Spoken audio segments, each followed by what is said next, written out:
ओम अज्ञानतिमिरान्धस्य ज्ञानाञ्जनशलाकया चक्षुरुन्मीलितं येन तस्मै श्रीगुरुवे नमः।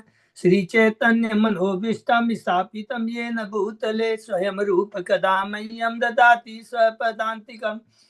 वन्देऽहं श्रीगुरु श्रीयुतपदकमलं श्रीगुरु वैष्णवांश्च श्रीरूपं साग्रजातं सहगण रघुनाथं वितं तं सजीवं स्वाधेतं सावधूतं परिजं सहितं कृष्ण चैतन्य देवं श्री राधा कृष्ण पादान सहगण ललिता श्री विशाखा वितांत च नम ओम विष्णुपादाय कृष्ण प्रस्थाय भूतले श्रीमते भक्ति वेदांत स्वामी इति नामिने नमस्ते सारस्वती देवे गौरवाणी प्रचारिणे निर्विशेषा शून्यवादी पाश्चात्य देशतारिणे वाञ्छा कल्पतरुभ्यस्य कृपा सिन्धुभ्येव च पतितानां पावनेभ्यो वैष्णवेभ्यो नमो नमः।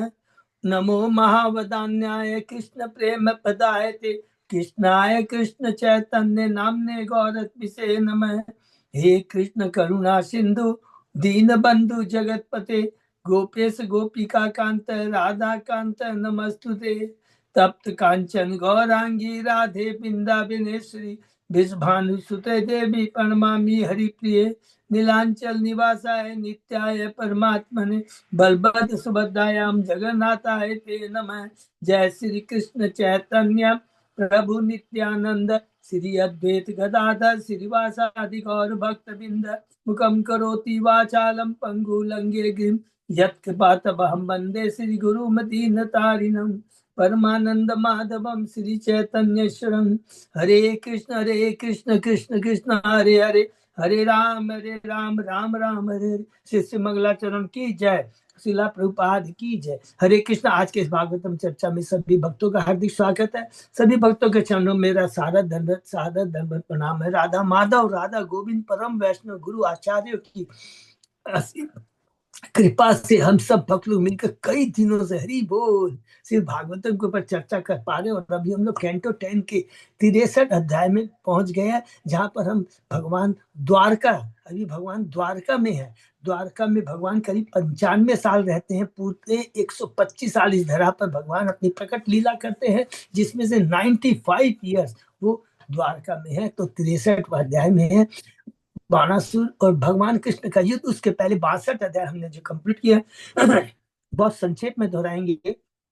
पहला भाग में है पहला अध्याय से 10वां अध्याय, जिसमें भगवान के गोकुल की लीला है, जिसमें भगवान का प्राकट्य है। भगवान का किस प्रकार नंद बाबा नंदोत्सव बनाते हैं। भगवान पुतना सटकासुर तृणावर्त का उद्धार करते हैं। उसके बाद में भगवान का नामकरण होता है 8वें अध्याय में। 9वें 10वें अध्याय में भगवान की दामोदर लीला है और यमराज का उद्धार है। 11वें अध्याय से लेकर करके 37 अध्याय तक के अंदर भगवान के वृंदावन की लीला के बारे में वर्णन किया। वृंदावन की लीला शुरू होती है, भगवान कृष्ण बछड़ों को चराने जाते हैं और बत्सासुर का वध करते हैं, क्योंकि बत्सासुर बछड़े के रूप में आया था। उसके बाद में भगवान अघासुर का वध करते हैं और उसके बाद तुरंत अघासुर के वध के बाद में कौन सी लीला होती है? ब्रह्म विमोहन लीला होती है, जिसमें किस प्रकार ब्रह्मा जी भ्रमित होते हैं और 14वें अध्याय में ब्रह्मा जी अपनी गलती का एहसास करके भगवान की दिव्य स्तुति करते हैं। उसके बाद में हमने देखा कि बलराम जी ने धेनासुर और प्रलंबासुर का वध किया है। इसके अंदर धेनुकासुर और प्रलंबासुर का वध किया है। 15वें अध्याय में धेनुकासुर का वध है और 18वें अध्याय में प्रलंबासुर। और इसके बीच में 16-17 अध्याय बहुत इंपॉर्टेंट है, जिसमें भगवान ने कालिया नाग पर कैसे कृपा कर।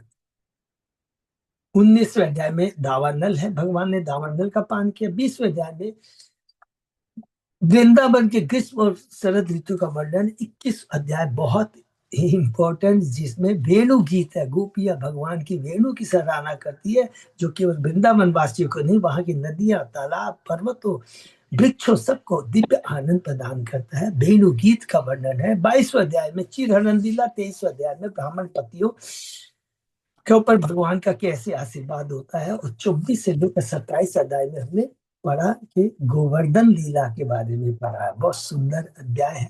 28वें अध्याय में भगवान वरुण लोक से अपने पिता की रक्षा करते हैं। 29वें अध्याय से लेकर हम लोग 33 अध्याय तक दिव्य जो भगवान की गोपियों की दिव्य भक्ति है कृष्ण के प्रति, और भगवान का क्या उसके प्रति भगवान का रिएक्शन है। भगवान उसका कहते हैं, गोपियां पहुंचती है भगवान की वेणु गीत को सुनकर करके, दिव्य ध्वनि को सुनकर के।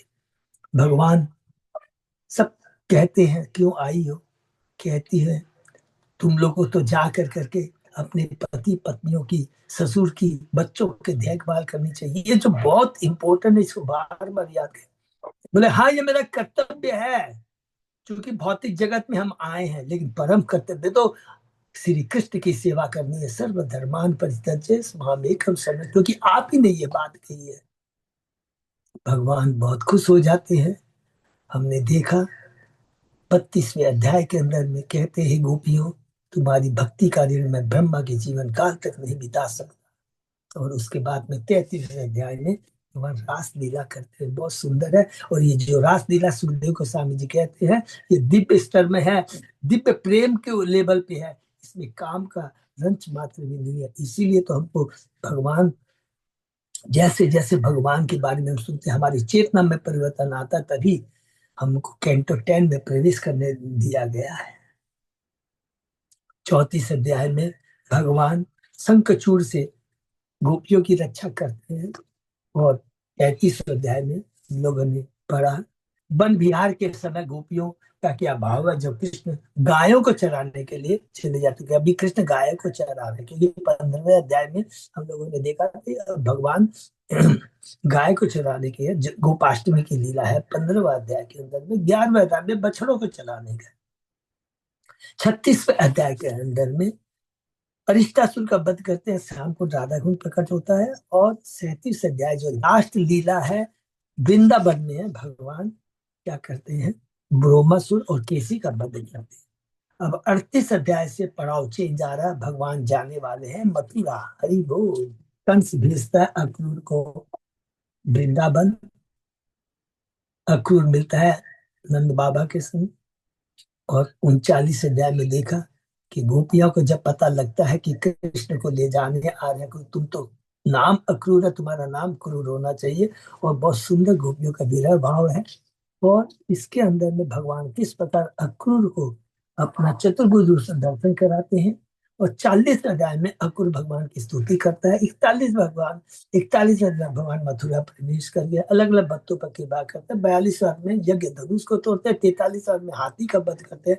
और 44 अध्याय में वो कंस का वध कर करके वृंदा मथुरा वासियों के उसके अत्याचार से मुक्त करते हैं। 45वें अध्याय में भगवान सांदीपनि मुनि के यहाँ जाकर कर करके 64 कला सीखते हैं। 46वें और 47 अध्याय बहुत अच्छा है, जिसके अंदर यहाँ भगवान अक्रूर के माध्यम से बताना चाहते हैं इवन अक्रूर को कि देखो गोपियों की भक्ति कैसी है, इसलिए कहते हैं मेरा संदेश लेके जाओ। 46 अध्याय में देखते हैं अक्रूर जाते हैं, नंद बाबा को पहले बताते हैं, अरे तुम जिसको अपना पुत्र कहते हो वो ईश्वर है, ईश्वर तत्व के बारे में बताते हैं। 47 अध्याय में ज्ञान देना चाहते हैं किसको, गोपियों को, लेकिन खुद ज्ञान लेके आ जाते हैं, भगवान का संदेश देते हैं।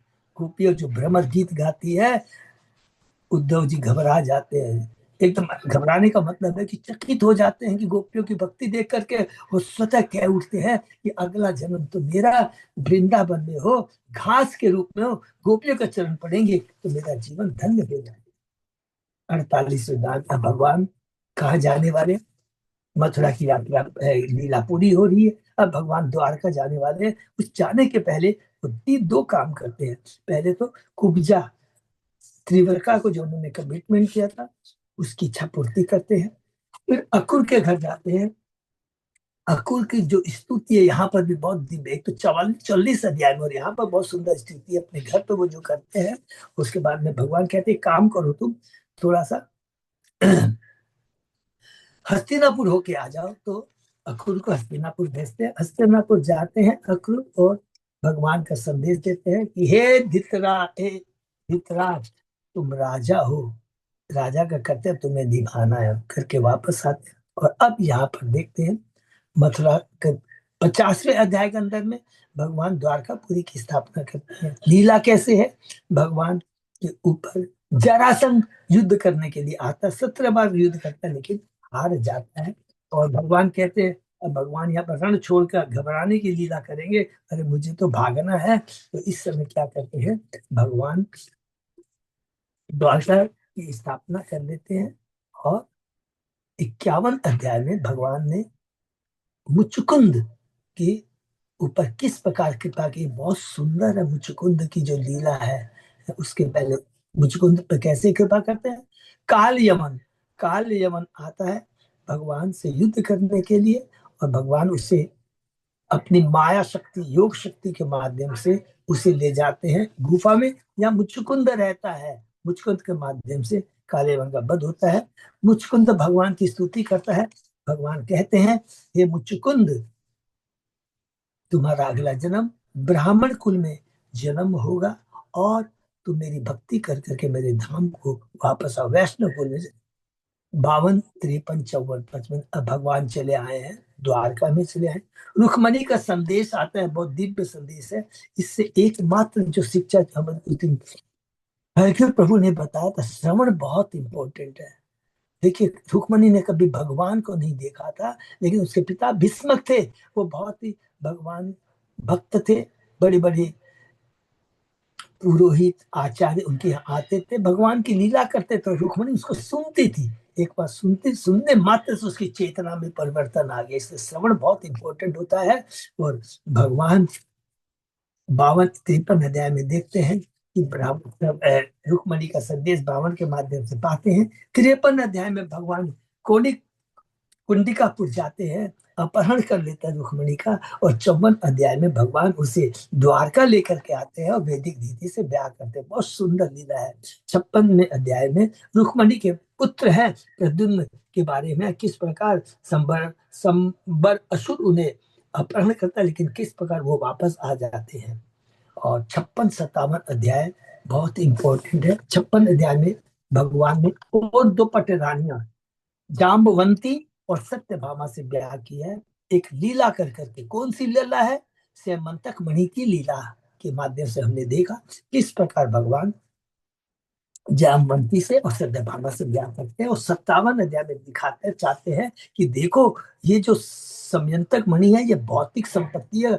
लोग किस प्रकार इसके प्रति आकृष्ट होकर कर कर कर करके लोग क्या करते हैं, ईर्ष्या द्वेष में लग जाते हैं, अशांति उत्पन्न होते हैं, उत्पात उत्पन्न होता है। इसलिए इसमें शिक्षा क्या है कि भगवान की सेवा में अगर जब तक धन नहीं लगता है, ये हमारे बंधन का, उत्पात का, कष्ट का कारण बनता है।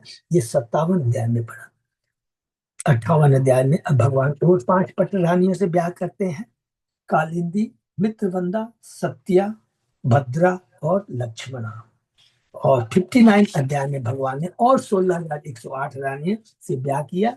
नरकासुर जो पृथ्वी का पुत्र है, पृथ्वी भगवान का पुत्र है, बराह भगवान, हाँ, बराह भगवान का पुत्र है। इस प्रकार उसको वध कर कर करके 16,108 रानियों से वो द्वारका में लाकर उनके अलग अलग महल बनाते हैं, बहुत सुंदर बनने हैं, उनसे ब्याह करते हैं। उसके बाद में हम लोगों ने पढ़ा 60वें 60 अध्याय में रुक्मणी के संग भगवान श्री कृष्ण का परिवार। ये परिवार तो है, लेकिन इसके अंदर में बहुत दिव्य शिक्षा है, बहुत सुंदर। रुक्मणी कहती है, क्या शिक्षा है, जो भगवान की भक्ति करता है वो परम बुद्धिमान हो जाता है, दूरदर्शी हो जाता है। कहते तुम दूरदर्शी नहीं हो, अगर मैं दूरदर्शी नहीं होती तो आपको मैं कैसे प्राप्त करती। आप कहते हैं बड़े बड़े राजाओं से ब्याह करना चाहिए, आपसे बड़ा ऐश्वर्य शक्तिमान कौन हो सकता है, जिनको आपने एक साधारण आराम से बिना किसी कष्ट के उन सारे राजाओं को आपने मारकर मुझे प्राप्त किया। मुझे इसलिए प्राप्त किया क्योंकि मैंने आपकी भक्ति की थी, और आपने कहा है कि मेरी जो भक्ति करता है मैं उसके अधीन हो जाता हूं, मैं भक्त के अधीन हो जाता हूं। ज्ञान देती है रुक्मणी अपने वचनों से। कृष्ण प्रश्न करते हैं, व्यंग करते हैं, लेकिन रुक्मणी हम बद्ध जीवों को ज्ञान देती है। 61 अध्याय में हमने देखा बलराम द्वारा रुक्मी का वध है। रुक्मी की पुत्री का नाम है रोचना। जिसका ब्याह अनिरुद्ध से ठीक होता है, जिसके लिए सब लोग भोज कट जाते हैं, और वहां पर किस प्रकार रुक्मी बलराम जी के चरणों में अपराध करता है चौसर खेलते समय, और भगवान उसका उद्धार कर देते हैं। 62 अध्याय में हमने देखा वही अनिरुद्ध है, वो उषा, वो से मिलन है। वो किसकी पुत्री है? वो बाणासुर की पुत्री है। और किस प्रकार बाणासुर क्या करता है, जब चित्रलेखा अनिरुद्ध को द्वारका से लेके आ जाती है सोनितपुर में, और उसे बाणासुर बंदी बना लेते हैं, इसका वर्णन है 63 अध्याय, जो कि अभी हम लोग चर्चा कर रहे हैं जिसके ऊपर के अंदर में। उसमें सुखदेव गोस्वामी जी बताते हैं, जब कृष्ण भगवान को पता लगता है कि बाणासुर ने उनके पुत्र है प्रद्युम्न, उसका पुत्र है अनिरुद्ध को बाणासुर ने नाग फांस के बांध लिया है, तो अपनी सेना को वहां पर लेके आते हैं। बहुत सुंदर दिखाता है, सुंदर है।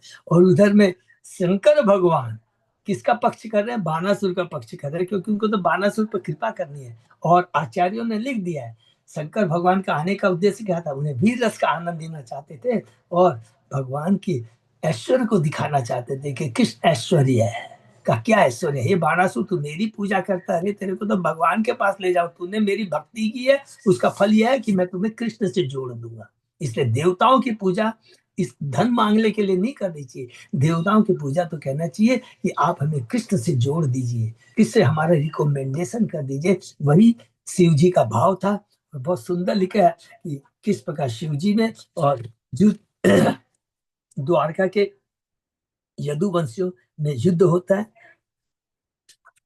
भगवान श्री कृष्ण सबको मार डालते हैं, और जब लास्ट में बाणासुर को मारने के लिए जाते हैं, तो उनकी माता कोटरा आती है, और उसका मौका करके, चूंकि वो नग्न अवस्था में आती है, इसलिए भगवान मुंह मोड़ लेते हैं, और उसका मौका फायदा उठाकर बाणासुर वहां से भाग जाता है।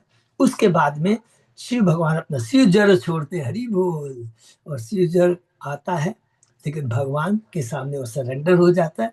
फिर शिव जड़ की प्रार्थना हमने पढ़ा, बहुत सुंदर प्रार्थना शिव जी की प्रार्थना। आप शुद्ध तथा पूर्ण चेतना में युक्त है, आप इस ब्रह्मांड की सृष्टि पर संहार करते हैं। काल, भाग्य, कर्म, जीव, उसका स्वभाव, सारे भौतिक शरीर, भौतिक तत्व, ये सब क्या है? सभी आपकी माया है, जो बीज तथा पौधे के अंतहीन चक्र जैसे है। अंतहीन चक्र जैसे क्या है कि हम कर्म करते हैं, कर्म के बीज, फिर वो पौधे बनते हैं, फिर फल बनता है, हमको भोगना पड़ता है, और ये अंतहीन होता है, ये चक्र चलता रहता है। इस माया के निज़म में आपकी केवल एकमात्र आप ही ऐसे हैं जो इस माया से मुक्त हमें कर सकते। बहुत ही सुंदर प्रार्थना है शिव ज्योति की। उसके बाद में लोगों ने देखा कि भगवान शिव जल की प्रार्थना सुन के प्रसन्न हो जाते हैं, और उसे क्षमा कर देते हैं। उसके बाद में देखा कि पुनः फिर वाणासुर जो भाग गया था, अपने 1000 हाथों में हथियार लेकर आकर के भगवान के इस पर आक्रमण करता है। भगवान ने वृक्ष के टहनियों की भांति उसके सारे हाथ काटना शुरू कर देते हैं। तभी शिव भगवान हरि बोल कृष्ण के पास पहुंचकर बोलते हैं। अब यहाँ शिव स्तुति जो हम लोग अभी शुरू किए थे, पहली स्तुति में कहते हैं, हे प्रभु, एकमात्र आप ही परम सत्य, परम ज्योति हैं। केवल निर्मल हृदय वाले ही आपका दर्शन कर सकते हैं, क्योंकि आप आकाश की भांति निर्मल है। ये पहली स्तुति बहुत सुंदर है। भगवान का हृदय निर्मल है, और निर्मल हृदय वाले ही, निर्मल का मतलब शुद्ध हृदय वाले, शुद्ध हृदय वाले भगवान की स्तुति कर सकते हैं, भगवान की कृपा प्राप्त कर सकते हैं। और आगे शिव जी की क्या स्तुति है, इसकी चर्चा हम लोग आगे करते हैं। ओम नमो भगवते वासुदेवाय, ओम नमो भगवते वासुदेवाय, ओम नमो भगवते वासुदेवाय। नारायण नमस्कृत्य नरं चैव नरोत्तमं देवी सरस्वती व्यासं ततो जयम् उदीरे। नष्प्रायेषु भद्रेषु नित्यं भागवत सेवया भगवती उत्तम श्लोके भक्ति भवति नैष्ठिकी। कृष्णाय वासुदेवाय देवकी नंदनाय च नंद गोप कुमाराय गोविंदाय नमो नमः। आराधयो भगवान ब्रजेश तनय ततदाम बिंदावनम रमया काचित उपासना व्रजवधु वर्गीय कल्पिता। श्रीमद् भागवतम प्रमाणम अमलम प्रेमा पुमर्तो महान। श्री चैतन्य महाप्रभो मतम विदम तत् आदरो न पर। हरे कृष्ण कृष्ण कृष्ण हरे हरे, हरे राम राम राम हरे हरे।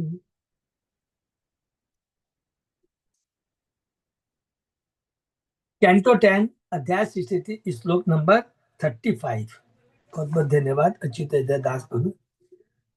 नाभि नभो अग्नि मुखम अम्बुरेत ज्योतिषोसिर क्षमा आशा श्रुति अंग्रि उर्वी चंद्रमनो यस्य दृक् अर्क आत्मा अहम समुद्रो जठरम भुजेन्द्र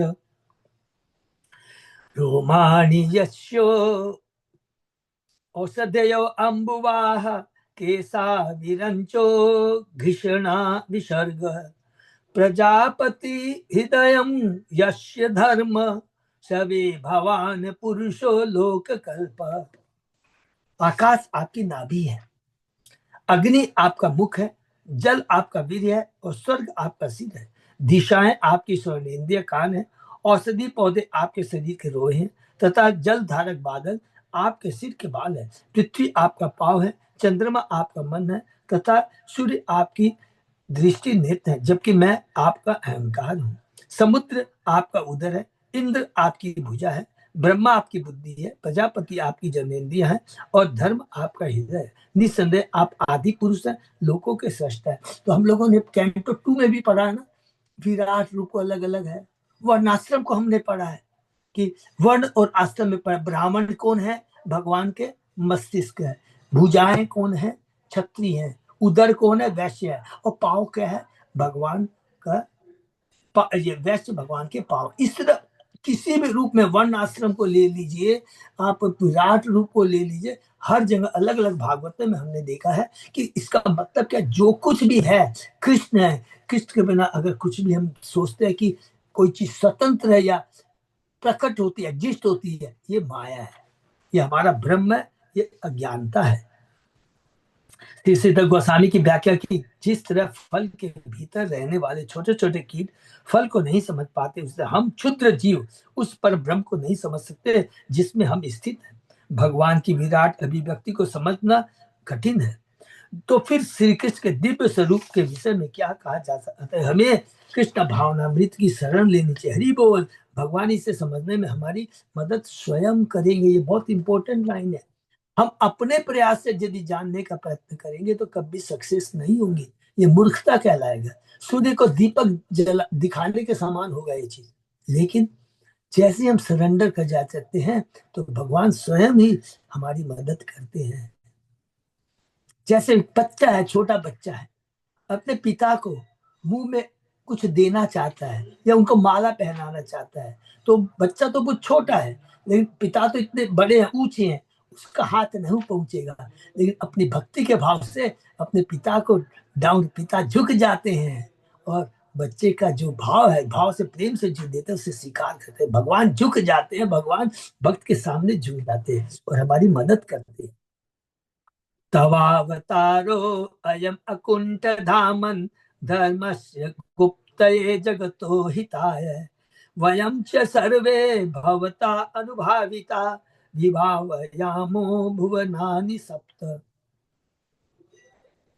हे असीम शक्ति के स्वामी, इस भौतिक जगत में आपका वर्तमान अवतार न्याय के सिद्धांतों की रक्षा करने तथा समग्र ब्रह्मांड को लाभ दिलाने के निमित्त है।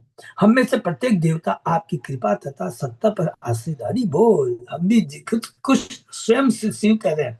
हमने अलग अलग जगह देखिए, कोई भी हमसे पूछेगा ब्रह्म देवताओं के बारे में, ब्रह्मा की स्तुति हमने पढ़ी है 14वें अध्याय में। इंद्र ने अपना पश्चाताप किया है 24 से 27 तक, खुद आकर के भगवान का अभिषेक करता है। और यहाँ शिव भगवान देखिए खुद स्तुति कर, ब्रह्मा विष्णु महेश या इंद्र ब्रह्मा और शिव कहते हैं कि हम सारे देवता आपकी कृपा से सत्ता आश्रित है। हम सभी देवता 7 लोगों को उत्पन्न करते हैं। जो कुछ भी है सब आपकी कृपा से होता है। एक ऐतिहासिक व्यक्ति की तरह जब श्री जी कृष्ण की स्तुति कर रहे हैं तो एक संदेह उठ सकता है, क्योंकि बाहरी तौर पर कृष्ण मनुष्य जैसे स्वरूप में शिव के समक्ष खड़े हैं, किंतु यह तो भगवान के हेतु की कृपा है कि वे हमारी मानवीय आंखों के लिए दृश्य रूप में प्रकट होते हैं। यदि हम ब्रह्म या कृष्ण को समझना चाहते हैं तो हमें चाहिए कि कृष्ण भावना मित के किसी मान्य अधिकारी से सुने, तथा भगवत गीता के साक्षात कृष्ण से या मान्य वैष्णव अधिकारी शिव से सुने, जो यहाँ भगवान की स्तुति कर रहे हैं। हरि बोल। तो हमें महाजनों से सुनना चाहिए, प्रामाणिक गुरु से सुनना चाहिए। प्रभुपाद जी बोलने जा रहे हैं ये बार बार हमने रिपीट किया। त्वमेक आद्य पुरुषो अद्वितीय तुर्य सदृक् हेतु अहेतु ईश प्रतीयसे अथापि यथा विकारम स्वमायया सर्वगुण प्रसिद्धि। आप अद्वितीय, दिव्य तथा शब्द प्रकाश आदि पुरुष, अहेतुक होकर की अहेतुक होकर भी आप सबों के कारण है और परम नियंता है। तिस पर भी आप पदार्थ के उन विकारों के रूप में अनुभव किए जाते हैं जो आपकी माया द्वारा उत्पन्न है।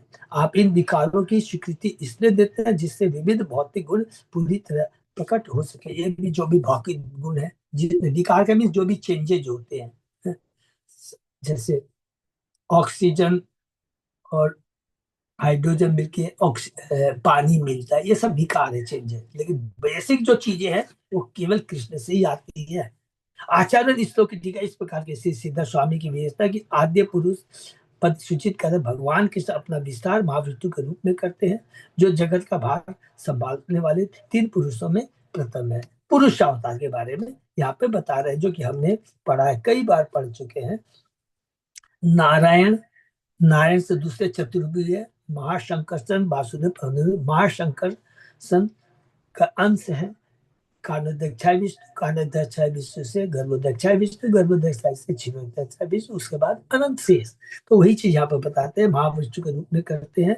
महाविष्णु को भी कारणोदक्षाय विष्णु बोलते हैं, जो जगत का भार संभालने वाले 3 पुरुषों में प्रथम है। कारणोदक्षाय, गर्भोदक्षाय भी तीनों में वो प्रथम है। भगवान एक अद्वितीय है, क्योंकि न तो कोई भगवान के तुल्य है, न उनसे भिन्न कोई भी व्यक्ति पूर्णतः भगवान के समान अचिंत भेदाभेद, किंतु सारे जीव भगवान की शक्ति के अंश होने के कारण गुण में उनसे भिन्न नहीं है। क्वांटिटी में अलग है, भिन्न में समान है। उदाहरण, समुद्र का एक बूंद समुद्र के पूरे जल के गुण में एक ही समान है, कि क्वांटिटी में अलग है। श्री चैतन्य महाप्रभु इस अचिंत स्थिति को अचिंत भेदाभेद कहते हैं। ब्रह्म में अनंत आध्यात्मिक चेतना होती है, जबकि जीवों में अति अल्प चेतना होती है, और वह भी मोह द्वारा आच्छादित होती रहती है। भगवान के 3 गुणों की जो ये माया है, जो भगवान की अध्यक्षता में, माया अध्यक्ष में प्रकृति श्रुति शराब, मेरी अध्यक्षता में ये प्रकृति कार्य करती है। प्रकृति के जो 3 गुण है हमें बांधे रखते हैं। श्री जीव गोस्वामी आद्य पुरुष की व्याख्या करते हुए सात्वत तंत्र से यह उदाहरण देते हैं। विष्णुस्तु त्रीणि रूपाणी, विष्णु के 3 रूप हैं।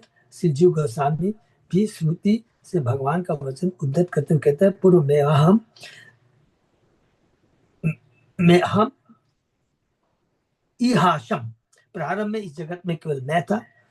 यह कथन पुरुष अवतार को बताने वाला है, जो विराट जगत के पहले स्थित था। माने ये चतुश्लोकी भागवतम के अंदर में है, ठीक है ना, हम लोगों ने भी पढ़ा है। श्री जीव गोस्वामी ने एक स्तुति मंत्र की तत्पुरुषस्य पुरुषत्वम, भगवान का पुरुष पद ऐसा है, परम पुरुष है, उद्दित किया है। वस्तुतः भगवान कृष्ण पुरुष अवतार के सार है, क्योंकि वे तुरी है, माने पुरुषा अवतार जो भगवान का है, जैसा कि इस श्लोक में वर्णित है। जीव गोस्वामी ने तुरीय शाब्दिक अर्थ चतुर्थ शब्द की व्याख्या से भागवत के श्लोक पर श्रीधर स्वामी की टीका से उदाहरण देते हुए कहते हैं, विराट हिरण्य गर्भश्च कारणम चेतु चेत्युपाध्याय ईशस्य यत्त्रिभिर्हिन तुर्यम तत् विदुर बुद्धा।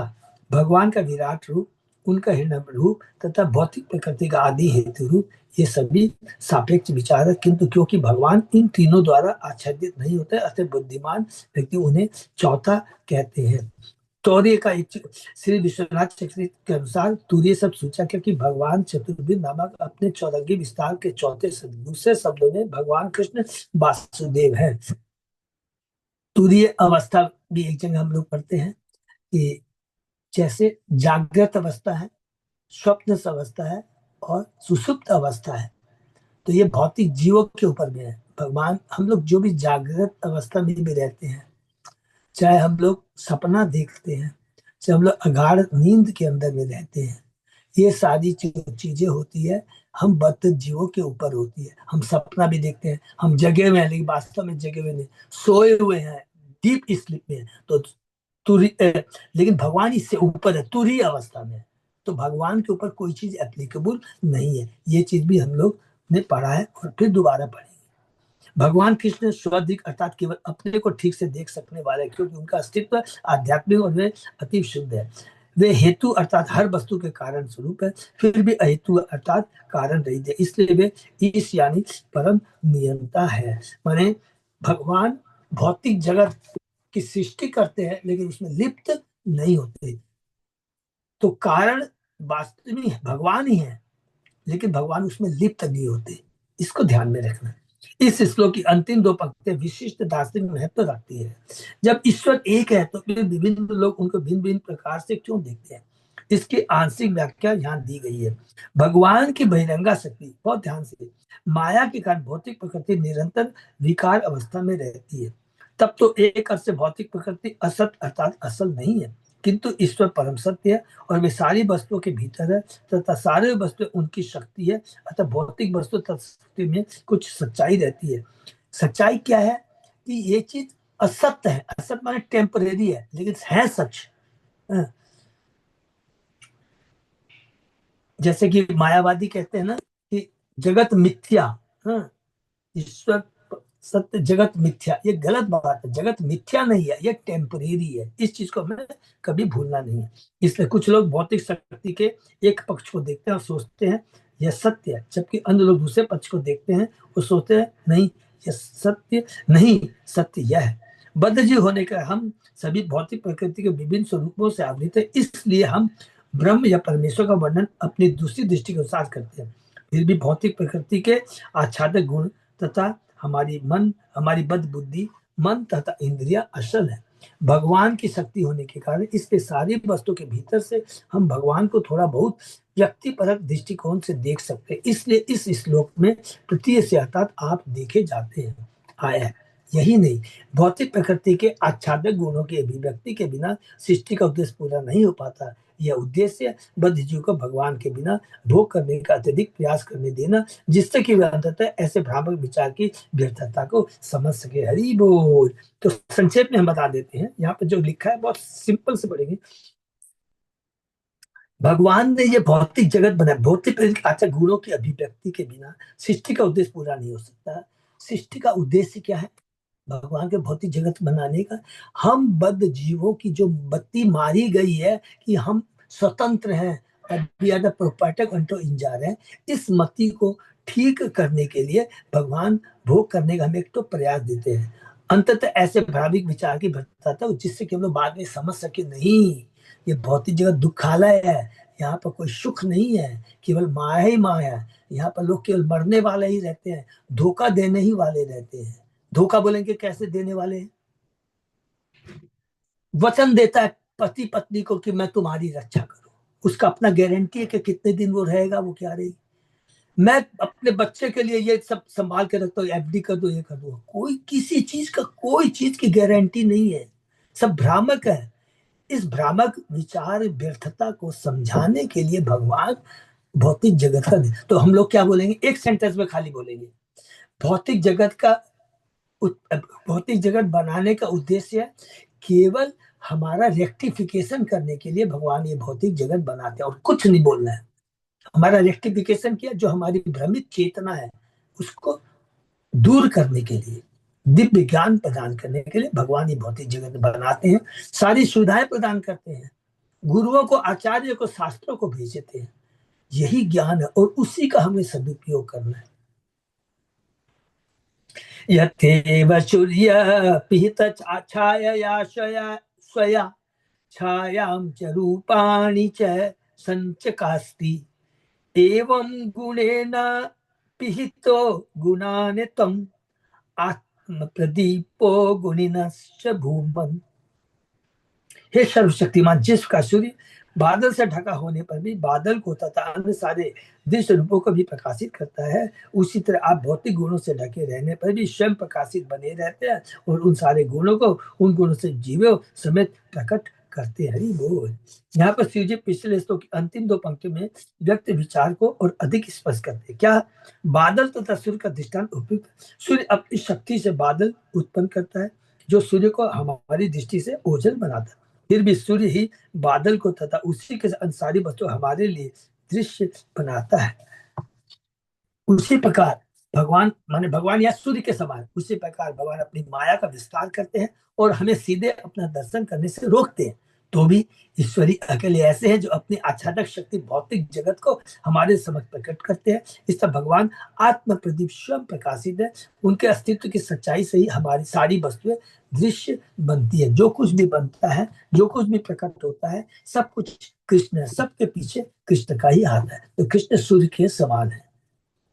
यत माया मोहित धीय पुत्र दारिद्र्य आदिशु उन्मंजन्ति निमंजन्ति प्रशक्ता विजि नार्नवे। आपकी माया से मोहित बुद्धि वाले अपने बच्चों, देखिए आप आपकी माया से मोहित बुद्धि वाले अपने बच्चों, पत्नी, घर इत्यादि में पूरी तरह से लिप्त और भौतिक सुख दुख के सागर में निमग्न लोग कभी ऊपर उठते हैं तो कभी नीचे बैठ जाते हैं। हरि बोल। श्री सिद्धर स्वामी बताते हैं कि उन मंजंती सूचक है उच्चतर योनियों तथा देश देव योनि में उत्थान और निमजंती द्योतक निम्न योनियों जड़ जीवन यथा वृक्षों का।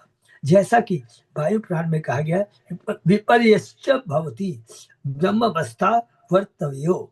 जीव ब्रह्मा तथा जड़ प्राणी के बीच चक्कर लगाता है। मैंने 84 लाख मैंने कभी ब्रह्म के लेवल तक पहुंच गया, कभी एकदम नीचे, अलग अलग योनि में घूमता रहता है, चक्कर लगाता है। शिव जी गोस्वामी इंगित करते कि भगवान की स्तुति कर चुकने के बाद शिव जी अब वाणासुर के लिए भगवान की कृपा प्राप्त करने की मूल इच्छा का विषय हाथ में लेते हैं। अभी भगवान को ग्लोरीफाई किया, तो जब भी हम किसी के पास जाते हैं पहले उसको ग्लोरिफिकेशन करना चाहिए, फ्लैटरिंग नहीं। देखिए फ्लैटरिंग ग्लोरिफिकेशन करना चाहिए। तो ग्लोरिफिकेशन करने से क्या है, भगवान का ग्लोरिफिकेशन करते हैं तो उससे क्या होता है, हमारी चेतना शुद्ध होती है। और जब चेतना शुद्ध होती है तो भगवान उससे बहुत प्रसन्न होते हैं। तब वो जो भी कहता है वो क्या कहता है, अपने कल्याण की बात करता है। अपने कल्याण का मतलब कि भगवान आप ही सब कुछ है, मुझे बुला लीजिए। और जब तक चेतना शुद्ध नहीं रहती है, I am the property, I am the control, I am the enjoy, भगवान कहता है ठीक तो उसी में व्यस्त रहो, मेरे पास आने की दरकार नहीं है। तो स्तुति बहुत इंपॉर्टेंट होती है। भगवान की स्तुति कर चुकने के बाद श्री जी अब वाणासुर के लिए भगवान की कृपा प्राप्त होने की मूल इच्छा का विषय अब हाथ में लेते हैं। इसलिए इस श्लोक में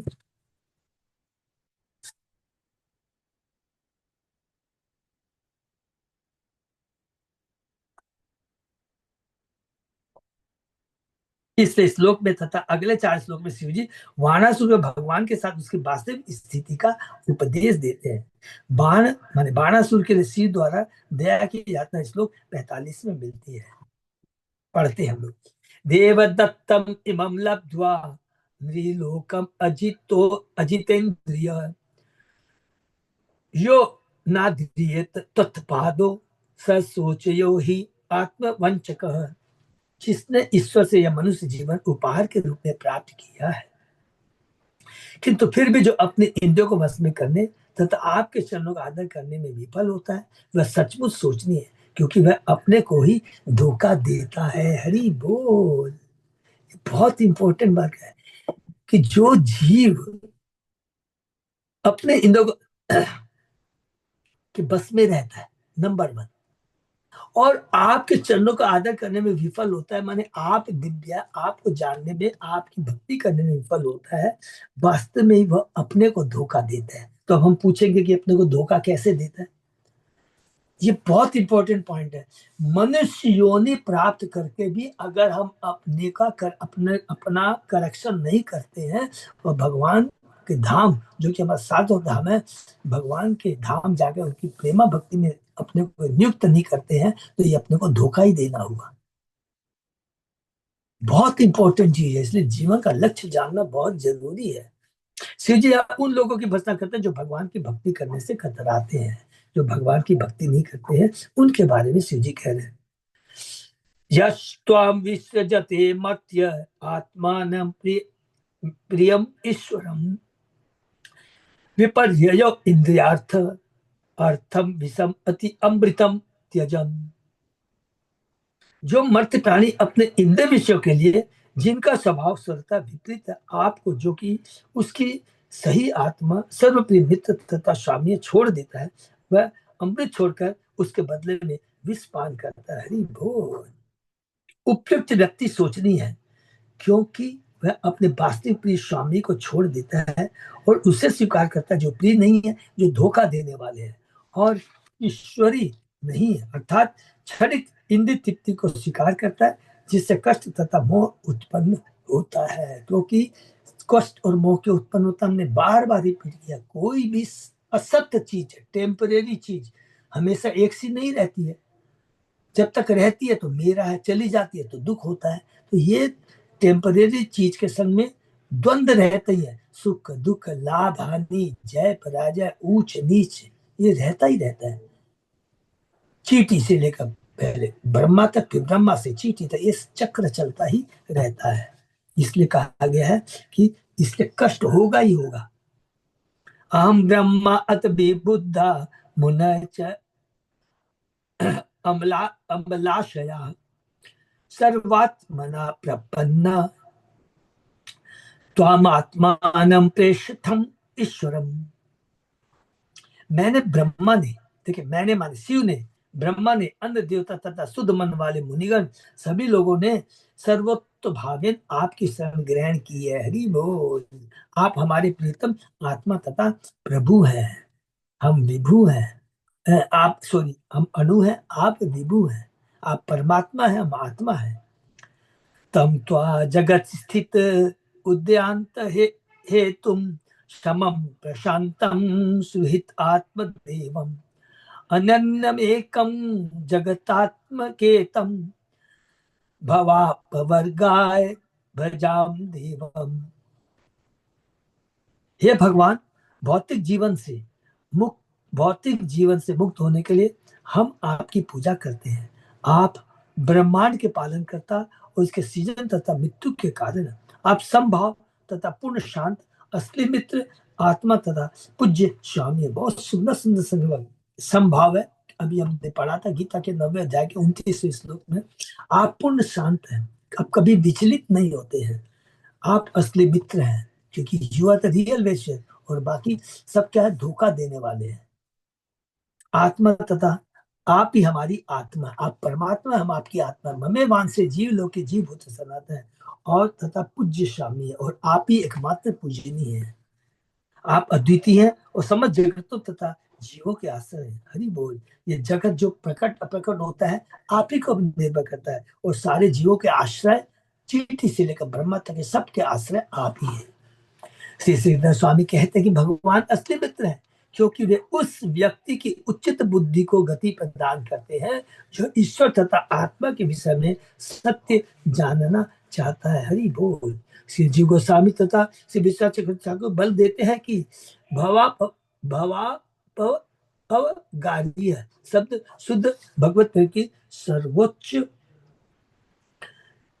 मुक्ति का बुझा, अपवर्ग और पवर्ग, अपवर्ग, आप ही मुक्ति प्रदान करने वाले हैं। श्री विश्वनाथ चक्रवर्ती यह भी बतलाते हैं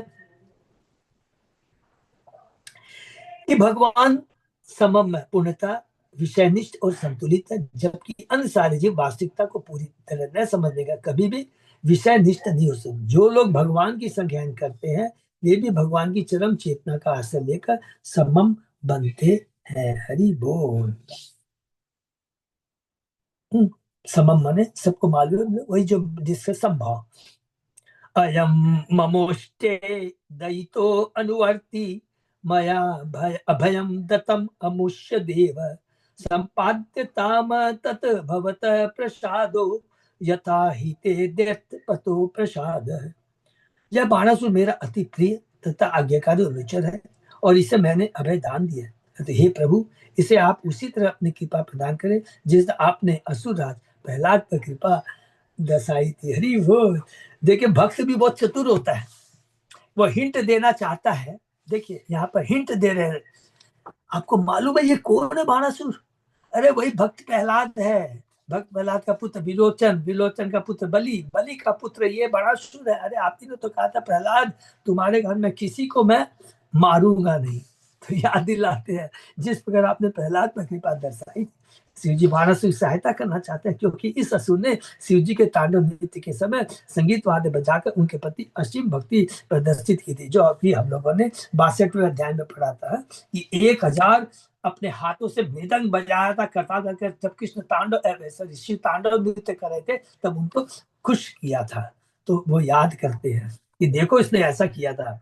बाण पर शिव जी की कृपा का दूसरा कारण यह है कि वह प्रहलाद तथा बलि जैसे महान भक्तों का वंशज है। हरि बोल। देखिए शुद्ध भक्तों की वन परंपरा में आने का कितना लाभ मिलता है। भगवान तो खुद ही कह दिए थे प्रहलाद को, तेरी 21 पीढ़ी पितृ तरफ से मातृ तरफ से, केवल पितृ तरफ से नहीं, मातृ और पितृ दोनों से तुम्हारी 21 पीढ़ियों का उद्धार हो गया। हरि बोल। यह एक शुद्ध भक्त यदि घर में आ जाता है। श्री भगवान वाच यदा भगवन्तवं न करवाम, सॉरी, यदा भगवन्तं न करवाम प्रिय तव भवतो ये व्यवस्थितम तन्मे साधु अनुमोदितम। भगवान ने कहा, हे प्रभु, हे शिव को प्रभु बोल रहे, हे प्रभु, आपके प्रसंग के लिए हमें अवश्य ही वह करना चाहिए जिसके लिए आपने हमसे प्रार्थना की। मैं आपके निर्णय से पूरी तरह सहमत हूँ, क्योंकि जो तुमने कहा सही कहा, क्योंकि मैंने भी तो यही चीज कहा है। यहाँ पर भगवान कृष्ण द्वारा शिव को भगवान कहकर संबोधित किया जाना हमें विचित्र नहीं लगना चाहिए। सारे बच्चे भगवान की विभांश हैं, गुणात्मक दृष्टि से वे उनके उनसे अभिन्न है, अचिंत भेदाभेद है। और शिव जी विशेष रूप से शक्तिमान शुद्ध जीव है, परम वैष्णव है, जिनमें भगवान के अनेक गुण पाए जाते हैं। जिस प्रकार पिता बड़ी खुशी के साथ अपने प्रिय पुत्र को अपनी संपत्ति में साझेदार बना लेता है, उसी तरह भगवान प्रसन्नता पूर्वक शुद्ध जीवों को अपनी कुछ शक्ति तथा ऐश्वर्य दे देते हैं। जिस तरह पिता बड़े ही गर्व तथा खुशी से अपने पुत्रों के सद्गुणों का अवलोकन करता है, उसी तरह भगवान कृष्ण भावना में केवल शुद्ध जीवों की बड़ाई करने में अति प्रसन्न होते हैं, इसलिए वो भगवान कह रहे हैं। इसलिए भगवान शिव जी को भगवान कहकर संबोधित करके बड़ाई करने में संपन्न होते हैं, उनका गुणगान कर रहे हैं उनको कह करके। बहुत सुंदर सुंदर यहाँ पर बाजी का तात्पर्य है। अवध्यो अयम मम अपि एष विरोचनी सुतो असुर प्रहलादाय वरो दत्तो न बद्यो में तमान भय। मैं विरोचनी के इस असुर पुत्र को नहीं मारूंगा, क्योंकि मैंने प्रहलाद महाराज को वर दिया कि मैं उसके किसी भी वंशज का वध नहीं करूंगा। हरि बोल। ये भगवान ने वचन दिया था, किसको? प्रहलाद को वचन दिया था। दर्पो दर्पोप दर्पोप नायास्य प्रवृक्णा बावभो मया सुदितं च बलं भूरि यत् यत् च भारायितं भुव। मैंने वानासुर के मिथ्या गर्भ का दमन करने के लिए उसकी भुजाएं काट ली। कितना सुंदर है ये देखिएगा, मैंने बानस के मिथ्या गर्भ का दमन करने के लिए उसकी बाहें काट दिया और मैंने उसकी विशाल सेना का वध किया, क्योंकि वह पृथ्वी पर भार बन चुकी थी। जो भगवान कहते हैं पृथ्वी पर भार बन चुकी थी, तो भगवान का बोलने का मतलब है कि ये और गलती पर गलती किए जाएंगे तो और इनको पाप लगेगा। तो भगवान जब भी दंड देते हैं, राजा कभी भी किसी को दिए, देखिए बहुत सुंदर चीजें, नहीं तो हम लोग आर्गू करने लगेंगे, अरे ऐसा है? हमने गलती की और आपने उसका दंड दिया, तो आप हमारे में अंतर क्या रहा? ऐसा नहीं सोचना है। तुम्हारी चेतना कलुषित है और उसकी चेतना विकसित है, तो विकसित चेतना वाला कलुषित चेतना के प्रति जो भी कार्य करता है उसकी भलाई के लिए करता है। पिता अपने पुत्र के लिए, माता अपने पुत्र के लिए जो भी दंड के रूप में बाहर दिखाई देता है, लेकिन उसके कल्याण के लिए होता है। तो एक ही चीज बोलना है कि तुम्हारी आसुरी चेतना है और भगवान में भक्तों की शुद्ध चेतना है, वो हमेशा शुद्ध चेतना में रहते हैं। वो जो भी कार्य करते हैं बाहरी दृष्टि से लगता है हमको दंड दे रहे हैं, लेकिन हमारे कल्याण के लिए। डॉक्टर किसी की सर्जरी करता है, तो रोगी को मारने के लिए नहीं, उसके अंदर में जो भी उसके गड़बड़ी उसकी बॉडी में उसको निकालने के लिए, जिससे बाद में उसको रिलीफ मिले। तो ये चीज हमें समझना है। त्वचारो अश्य भुजा शिष्टा भविष्यत अजर अजरा अजर अजरामर या अजर अमर पार्षद मुख्यो भवतो न कुतश्चित अभयो असुर। यह असुर जिसकी अभी भी चार बाएं हैं, अजर तथा अमर होगा और आपके प्रधान सेवक के रूप में सेवा करेगा। इस तरह उसे किसी प्रकार का भय नहीं होगा, क्योंकि जितनी आवश्यकता है चार हाथ मैंने दे रख दी है, बाकी का वो दुरुपयोग कर रहा था, घमंड में आ गया था, वो मैं छीन ले। इसलिए भगवान हमारे धन को छीन लेते हैं जब देखते हैं कि ये धन हमारे लिए कल्याणकारी नहीं है, बल्कि हमारे पतन का कारण है। इति लब्ध्वा अभयम कृष्णम प्रणम्य शिरसाशुर प्राद्यु प्राद्युम्निम रथम आरोप्य सबदो समुपानयत। इस तरह भय मुक्त होकर बाणासुर ने अपना सिर जमीन पर टेक कर भगवान कृष्ण को नमस्कार किया। हरि बोल। तब बाणासुर ने अनिरुद्ध तथा उसकी पत्नी को उनके रथ पर बैठाकर उन्हें कृष्ण के सामने ले आया। अचोहिना परिवृतम सुवास सम अलंकृतम सपत्निकम पुरकृत्य ययो रुद्रानुमोदित। तब भगवान कृष्ण ने अपनी टोली से आगे अनिरुद्ध तथा उसकी पत्नी को कर लिया। दोनों सुंदर वस्त्र आभूषणों से खूब सजाए गए थे और उन्होंने उन दोनों को पूरी अछोनी से घेर लिया। इस तरह भगवान कृष्ण ने शिव से विदा ली और प्रस्थान कर लिया। हरि बोल। तो देखिए बाणासुर जब असुरी पर कितना, माने जब तक हमारी असुर बुद्धि है, तो हमको नहीं समझ में आता है, अरे उसकी पुत्री किसकी पत्नी बनने जा रही है, कृष्ण के पौत्र की। हरि बोल। कितना बड़ा उसका सौभाग्य है। स्वराजधानी स्वराजधानी समलंकृतां ध्वजे सतोरणे उच्छित मार्ग चत्वराम विवेश शंकानक दुंदभी शनेर अभ्युद्धत पौर सुहिरत द्विजाति भी। तत्पश्चात भगवान अपनी राजधानी में प्रविष्ट हुए। नगर को झंडियों तथा विजय तोरणों से खूब सजाया गया था और इसकी गलियों तथा चौराहों को पानी से छिड़काया गया था। जो ही शंख आनक तथा दुदुम्बियां गुजने लगी, त्यों ही भगवान के संबंधी ब्राह्मण तथा जनता के लोग उनका स्वागत करने के लिए आगे आए। तो सब लोग इंतजार कर रहे थे, क्योंकि पूरी की पूरी टीम गई थी। कितनी सुंदर लीला, कृष्ण बलराम प्रद्युम्न सब लोग गए थे, शाम सात्यकी सब लोग गए थे बाणासुर के ऊपर कृपा करने के लिए। ऐसे बोलेंगे बाणासुर पर कृपा करने, क्यों? शिव जी ने चाहा था, भक्त चाह रहा था कि इसका कल्याण हो, तो भगवान कुछ भी नहीं सोचते, जो भक्त बोलता है भगवान तुरंत उसको करने के लिए राजी हो जाते। ये रियल तत्व है। स एवं कृष्ण विजयम शंकरेण च संयुगम संस्मरेत प्रातः उत्थाय न तस्यात् पराजय। जो भी व्यक्ति प्रातःकाल उठकर शिव के साथ युद्ध में कृष्ण की विजय का स्मरण करता है, उसे कभी भी पराजय का अनुभव नहीं करना होगा। अर्थात ये भौतिक जगत, हमारी ये तीन माया हमें प्रभावित नहीं कर पाएगी, इसका मतलब ये है। इस प्रकार से भागवत के दशक अंतर्गत बाणासुर और भगवान कृष्ण का युद्ध शीर्षक 63वें अध्याय का शीर्ष भक्ति वेदांत स्वामी प्रभुपाद के विधि सेवकों द्वारा लिखित तात्पर्य पूर्ण। हरे कृष्णा। ये पे विराम देते हैं, बहुत सुंदर है। और एक ही चीज यहाँ रिपीट कर लेंगे प्लीज सब लोग, बहुत इंपॉर्टेंट है। संक्षेप में खाली एक लाइन लिखेंगे, शुद्ध भक्तों का संग बहुत जरूरी है। हम कितने भी सोच ले हमको ज्ञान उनका सब गीता भागवत सब याद हो गए, मेमोरी हो गए, विश्वास कीजिए जब तक शुद्ध भक्तों का संग नहीं करेंगे कृपा नहीं मिलेंगे, भगवान की कृपा नहीं मिलेगी। कोई भी एक एग्जाम्पल आप देके बता दिए। इसीलिए हम लोग के ऊपर बहुत भाग्यशाली, हम लोग को गुरु महाराज का संग मिला है। ये बार बार रिपीट कर रहा हूँ। कितने लोग सोचिए अभी भी गुरु महाराज इस अवस्था में है क्योंकि वो चाहते हैं, बोलते हैं, विश्वास कीजिए बीच बीच में जब भी हम लोग यहाँ आते हैं तो महाभारत प्रभु बोलते हैं, देखो लोग गुरु महाराज को हम लोग रोकते हैं कि आपका शरीर ठीक नहीं है, लेकिन गुरु महाराज डांट देते हम लोगों को, ऐसे बोलते डांट देते नहीं, मेरा मैं यहाँ पर आया हूँ जीवों का कल्याण के लिए, खुद बोलते। तो हम लोग सब लोग जिनको दीक्षा नहीं मिली है ना, प्लीज उनका लीजिए लीजिए, क्योंकि एक बार गुरु से दीक्षा मिल गई ना, ये गारंटी है, बोल्ड अक्षर में लिख लीजिए, गुरु तब तक नहीं छोड़ेंगे जन्म जन्मांत तक, जब तक हम भौतिक जगत से हमारा उद्धार नहीं हो जाए। ये इतनी आसानी चीज नहीं है दीक्षा, ये बहुत इंपॉर्टेंट चीज है।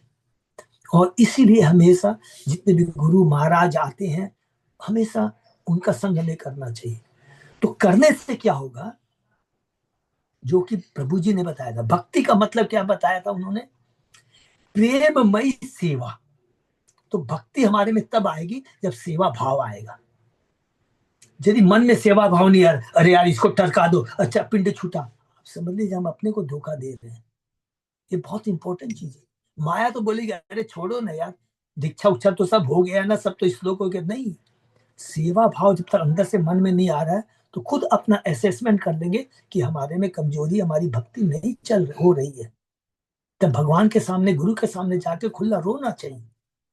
तो देखिए बाणासुर को देखिए, है बाणासुर, शिव जी रिकमेंडेशन इतना सुंदर करते हैं, 2 अध्याय देखिए इसके अंदर रिकमेंडेशन करते हैं, कौन है रिमाइंड करते हैं, भगवान को तो सब मालूम है, लेकिन हम बद्ध जीवों के लिए बताते, अरे ये बाणासुर आपको मालूम कौन है, अरे प्रहलाद की वंशज से है प्रभु, भगवान सरेंडर हो जाते हैं। पहला तो ये चीज है। और दूसरा रिकमेंडेशन कौन कर रहा है, शिव रिकमेंडेशन कर रहा है, परम वैष्णव है। तो परम वैष्णव अगर हमारा भगवान को रिकमेंडेशन कर देंगे तो हमारे भगवान की कृपा निश्चित है। इसलिए हमेशा केवल हम सोचते हैं केवल शुद्ध भक्तों का संग कीजिए, गुरु का आश्रय लीजिए, जीवन धन्य हो जाएगा। कितना ज्ञान है नहीं है, श्लोक याद होते हैं नहीं होते, सब भूल जाइए, केवल उनकी सेवा में लग जाइए तो एकदम टॉप में चले जाएंगे, ज्ञानी रह जाएंगे। भक्त भक्त बनना, ज्ञानी नहीं बनना है, ठीक है ना। हरे कृष्णा। हे भगवान, किसी का कोई प्रश्न? बहुत अच्छा अध्याय, हम लोग धीरे धीरे पढ़ के आगे बढ़ रहे हैं। हरि बोल। तो हम लोग ये पे विराम देते हैं। अच्युत अजय प्रभु, कुछ अनाउंसमेंट है प्रभु? नहीं प्रभु जी, कोई खास यही क्वेश्चन? बस यही है, थोड़ा मैं ठीक से समझ के फिर पोस्ट करूंगा जगन्नाथ कोर कमेटी में। गुरु महाराज शायद मेरे ख्याल से पहली बार कलकत्ते में अपनी सफारी यात्रा 4 दिन की करेंगे। ये बहुत इंपॉर्टेंट है। तो मैं समझता हूँ उसमें रजिस्ट्रेशन होता है, तो हम लोगों के लिए क्या रजिस्ट्रेशन की विधि है, तो जितने 12, 13, 14, 15, तो जब भी तो 15 तारीख को स्पेशल 4 घंटे का गुरु महाराज का प्रोग्राम होगा। ये न्यू टाउन में, क्या नाम है, हाँ, विश्व बंगला मोड़ है ना, वहां पे एक तो वो कौन सा है, गवर्नमेंट का बहुत बड़ा वो है, मैं नाम भूल जाता हूँ, वहीं पर बुक करने की हम लोग प्लानिंग कर रहे हैं। उसमें पूरे विश्व से 109 देशों से भक्त लोग आएंगे। तो हम लोग जैसे ही अनाउंस होगा मैं तुरंत बता दूंगा, तो हम लोगों को बुकिंग कर लेनी है, जो भी डोनेशन सेवा लगेगा तो गुरु महाराज उसको करना है, उसको अटेंड। इसलिए मोस्ट चेष्टा कीजिएगा 12, 13, 14, 15 को इधर उधर कोई प्रोग्राम मत कीजिएगा। मार्च और फरवरी प्रभु जी, मार्च है ना? मार्च, हाँ प्रभु, सॉरी सॉरी सॉरी, 12 मार्च, सॉरी 12, अभी टाइम है, 12, 13, 14, 15 मार्च। इसको कोई दूसरा प्रोग्राम मत कीजिएगा प्लीज, हाँ, क्योंकि ये बहुत दुर्लभ है। तो मैं खुल के बोलते रहा हूँ कि गुरु महाराज की जो शादी में जा रही हूँ प्रभु, 13, 14 को शायद आऊंगी। है माता जी, शादी है, ननद के यहाँ जाना है। ओके, ठीक है, तो आप 14, 15 2 दिन तो है ना? हाँ हाँ प्रभु। हाँ, तो उसको मिस मत कीजिएगा। इसलिए मैं, जो भी है सब लोग मिस मत कीजिएगा, तो इसको अटेंड करेंगे और हम लोग का जीवन धन्य हो जाएगा। क्योंकि हमने अभी हिंट में दे चुका हूँ, गुरु महाराज एजिंग, उम्र हो रही है, सब कुछ है, दुर्लभ इस संघ का पूरा पूरा हमें लाभ उठाना है, ठीक है ना। हरे कृष्ण। और खूब सेवा, जितने जो सेवा कर सकते हैं, क्योंकि इसमें बहुत खर्चा लगता है, बहुत खर्चा लगता है। जो भी जिसकी जो इच्छा हो, मौका को मत छोड़िएगा, ठीक है ना। हरे कृष्ण। प्रभु जी गौर हरे पूर्णिमा के लिए भी कुछ अनाउंस नहीं आया ना प्रभु जी? प्रभु हमारे अच्युत प्रभु बताएंगे। प्रभु एग्जैक्ट कब है डेट मैं भूल गया। 1 मार्च का है प्रभु जी। 1 मार्च प्रभु। अरे बाप रे, तो समय एकदम आ गया, हाँ, पता ही नहीं इसीलिए लग रहा है। प्रभु जी बहुत बिल्कुल, टाइम। हमारे जगन्नाथ गुरु की सबसे बड़ी प्रभु सेवा जी ये हरि बोल 1 मार्च नहीं 3 मार्च होगा। 3 हाँ। मार्च है। है, जो भी है माने फर्स्ट वीक को मार्च में है ना। नहीं है मार्च हरी फर्स्ट बोल। में। बहुत बहुत धन्यवाद है सारे लीडर्स यहाँ पे। प्लीज प्लीज प्लीज, मैं भूल गया, ये हम लोग की सेवा है, क्योंकि इसकी इसी सेवा, एक तो हमारा पुष्प अभिषेक है, एक ये है, और एक आखा तीज है। 3 की सेवा हम लोग को करनी है, लेकिन इस सेवा में बहुत लंबा सेवा लक्ष्य भी लगती है। तो सब लोगों को प्लीज आकर कर करके इस प्रोग्राम को बहुत अच्छा बनाना है, सक्सेसफुल बनाना है, और ये दिखाना है कि हमारे जगन्नाथ के भक्त लोग इस बार तन मन धन तीनों से थे। पूरा है सेवा लेना है, पूरा सेवा लेना है। तो सेवा के लिए हमारे अच्युत दास प्रभु से पहले ही आप लोग बता दीजिए, प्रभु बता देंगे ये सेवा है, और उसमें अपना नाम रजिस्टर करवा लीजिए प्लीज, ठीक है ना। हरे कृष्ण। प्रभु जी एक मैसेज करके भी डाल दीजिए हाँ, मैं डाल डोनेशन। दूँ प्रभु, मेरे को वो देंगे ना, वो पोस्टर बनाते हुए डाल दूंगा, और पूरी सेवा का बता दूंगा। भेज दिया। सेवा को तो जैसे पुष्प अभिषेक के समय मैंने डाल दिया था, फिर रिमाइंड कर दूंगा कि हमारी 3 सेवाएं हैं, ठीक है ना। तो फिर से रिमाइंड कर दूंगा मैं, ठीक है ना। हरे कृष्ण। सही भक्तों का बहुत बहुत धन्यवाद। प्यार से सनी विराम देते हैं। ठीक है, साथ